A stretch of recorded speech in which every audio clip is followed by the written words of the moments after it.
بسم اللہ الرحمن الرحیم 26واں پارٹ حاضر ہے فضائل اعمال بمقابلہ اہل حدیث۔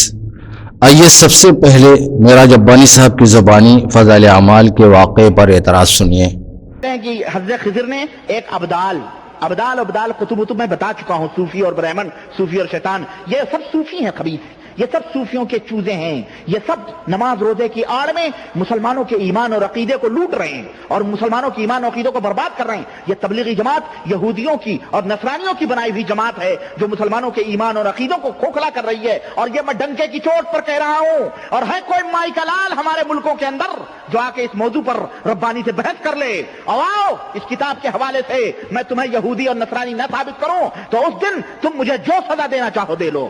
تمہارے یہودیت میں اور تمہاری بدعقیدگی میں کوئی بھی شک نہیں ہے، اور جو شک کرے وہ بھی بدعقیدہ ہو سکتا ہے۔ یہ لکھ رہے ہیں کہ حضرت خضر نے ایک ابدال جو گھٹنے میں سر رکھ کے بیٹھا ہوا تھا اس علیحدہ، اور محدث عبد الرزاق حدیث کا درس دے رہے تھے، محدث عبد الرزاق حدیث کا درس دے رہے تھے۔ خضر علیہ السلام اس کے پاس گئے اور کہا کہ دنیا حدیث پڑھ رہی ہے، تم یہاں جو حدیث سن رہی ہے اور تم یہاں گھٹنوں میں سر دے کے بیٹھے ہو۔ تو اس نوجوان نے گھٹنے سر پر ہی رکھے ہوئے اس نے جواب دیا کہ تم دیکھتے نہیں، اس نے کہا، اس نوجوان نے کہا لوگ عبد الرزاق سے حدیثیں سن رہے ہیں، یہ جتنے بھی لوگ ہیں کس سے حدیثیں سن رہے ہیں؟ عبد الرزاق سے سن رہے ہیں، اور میں یہاں وہ ہوں جو سیدھے رزاق سے حدیثیں سن رہا ہوں، نعوذ باللہ۔ اور اس نے کہا غیب دانی سنو، غیب بھی جانتا تھا وہ۔ خضر نے کہا میں کون ہوں؟ اس نے کہا اگر میری فراست غلط نہیں کر رہی ہے، اس نے سر اٹھائے بغیر، تو میں سمجھ رہا ہوں کہ تم خضر ہو۔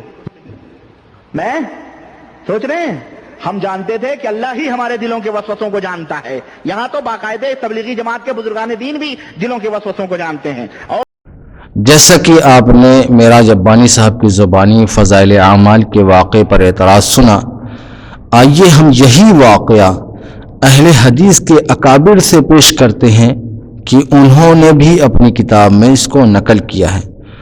نواب صدیق حسن کا بھوپالی صاحب کے مایہ ناز شاگرد اہل حدیث عالم ذوالفقار احمد نقوی بھوپالی صاحب اپنی کتاب محاسن المحسنین صفحہ نمبر 699 پر لکھتے ہیں، ابو العباس خضر رضی اللہ تعالیٰ عنہ سے بعض ابدال نے پوچھا کہ کوئی ایسا ولی بھی ہے جو تم سے بڑھ کر درجے میں ہو؟ انہوں نے کہا ہاں۔ میں مسجد نبوی میں داخل ہوا، میں نے عبد الرزاق کو دیکھا کہ ان کے گرد ایک جماعت بیٹھی ہوئی ہے، حدیث سن رہی تھی، اور مسجد کے کونے میں ایک جوان اپنے گھٹنوں پر سر رکھے ہوئے بیٹھا ہے۔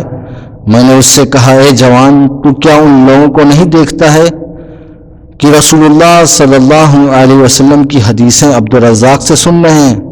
اس نے میری طرف سر نہ اٹھایا، نہ میری کچھ پرواہ کی، لیکن اتنا کہا کہ وہاں وہ لوگ ہیں جو عبد الرزاق سے سنتے ہیں، اور یہاں وہ شخص ہے جو رزاق سے سنتا ہے، نہ کہ اس کے بندے سے۔ کیا کہا؟ لیکن اتنا کہا کہ وہاں وہ لوگ ہیں جو عبد الرزاق سے سنتے ہیں، اور یہاں وہ شخص ہے جو رزاق سے سنتا ہے، نہ کہ اس کے بندے سے۔ میں نے کہا جو کچھ تو کہتا ہے اگر یہ سچ ہے تو تو بتا میں کون ہوں؟ اس نے میری طرف سر اٹھایا اور کہا اگر فراست سچ ہے تو خضر ہے۔ پھر مجھے معلوم ہوا کہ اللہ تعالیٰ کے ایسے اولیاء بھی ہیں کہ میں ان کے علو مرتبے کے سبب سے میں ان کو نہیں پہچانتا۔ اب دیکھیے، نواب صدیق حسن کا بھوپالی صاحب کے خاص شاگرد ذوالفقار احمد نقوی صاحب مولانا زکریا رحمۃ اللہ علیہ سے بہت پہلے واقعہ نقل کر رہے ہیں، لیکن ان پر کوئی اعتراض نہیں۔ اچھا آئیے اس کتاب کی تعریف جو ہے نواب صدیق حسن کا بھوپالی صاحب نے خود کر رکھی ہے۔ نواب صدیق حسن کا بھوپالی صاحب اپنی کتاب نصب الذریعہ صفحہ نمبر 77 پر اس کتاب کی تعریف کرتے ہوئے لکھتے ہیں، روض الریاحین یافعی، اس میں 500 حکایات ہیں، اس کا اردو ترجمہ محاسن المحسنین طبع ہو چکا ہے، اس کے منفعت اجل و اعظم منافع ہیں، یعنی اس کتاب کا بہت زیادہ نفع ہے۔ یہ نواب صدیق حسن کا بھوپالی صاحب لکھ رہے ہیں۔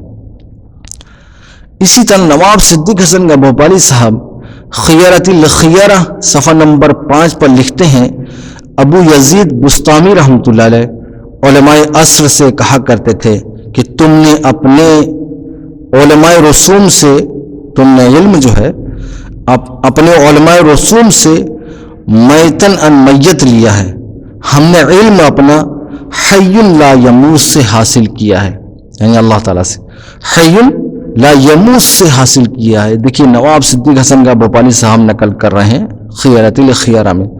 آگے لکھتے ہیں، یہ اس لیے کہ جو علم اللہ تعالیٰ قوم سے حاصل ہوتا ہے وہ ہمارا انسان کے جاتا ہے، اور جو علم اہل رسوم سے لیا جاتا ہے وہ یہیں رہ جاتا ہے۔ باقی آپ دیکھ سکتے ہیں اہل حدیث کے اکابرین نے خود یہ واقعہ نقل کیا، لیکن ان پر کوئی اعتراض نہیں، صرف اعتراض ہے تو فضائل اعمال پر۔ اس واقعے پر تفصیلی جواب کے لیے ڈسکرپشن میں دیے ہوئے لنک کو ملاحظہ کر سکتے ہیں۔